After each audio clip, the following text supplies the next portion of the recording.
Hi guys, what is Nigel Farage? He's a disgusting charlatan who would use everyone and anyone to further his own political goals. And here's a perfect example of this. So he shared a panel here, a Reform UK panel with Ellie Reynolds, one of the grooming gang survivors. And listen to his tone and listen to how he responded to journalists here. Can you just explain when you two first got to know each other? No. Right, moving on to Will Standring of Bloomberg News. No, I'm not going to tell you when we first met, because I'm using her as a pawn. Here's another clip. I find it quite, overwhelming as well that every single one of these medias has said something about a comment that was made by Sarah, which is understandable, absolutely fine. Yet it's taken medias decades to recognise grooming gangs that are coming over and raping our children because they're white. That is also racially motivated, and it is racist.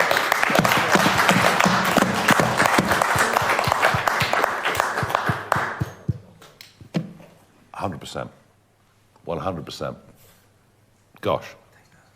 That's very strong. That is very, very strong indeed. Murray Novick, Financial Times. No, well done, you're quite right.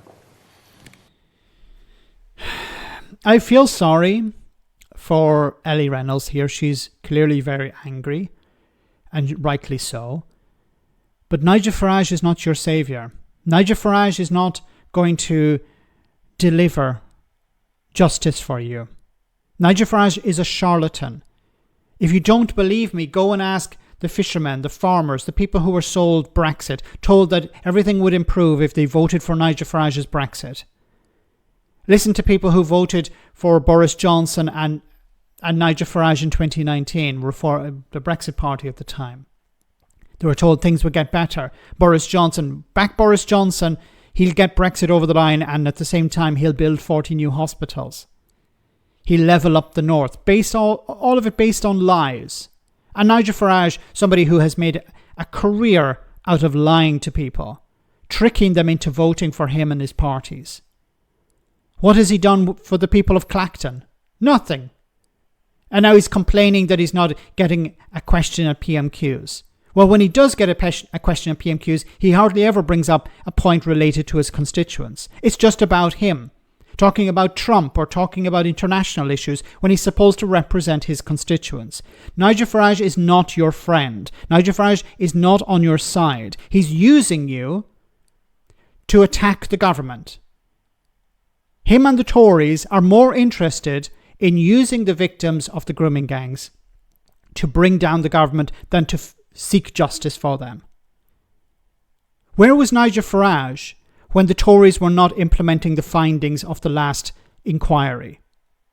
Where were the Tories? Well, they were in power and they could have implemented the findings, the recommendations, and they refused to do so. Was Nigel Farage complaining about that at the time? Not that I heard. Was his party or people around him complaining about it at the time? Didn't hear anything about that. Now, all of a sudden, they see an opportunity to damage the Labour Party. And this is what it's about. Let's be honest. Let's cut through the crap. Nigel Farage doesn't care about the victims. He's using the victims as a tool. And he will continue to do that. And I feel truly sorry for the victims here because they have gone through hell throughout their lives. And the last thing they need is a charlatan riding up on his white horse saying, I will fix the problem. I will get these people punished. Vote for me or rely on me to do this for you. I will not let you down. The Tories let you down. Labour will let you down. I will not let you down. And people who are desperate will latch on to that hope. It's a false hope, unfortunately, because Farage is only interested in furthering his own political career. We've seen it before, and we'll see it again. Let me know in the comment section, guys, what you think, and I'll see you in the next video.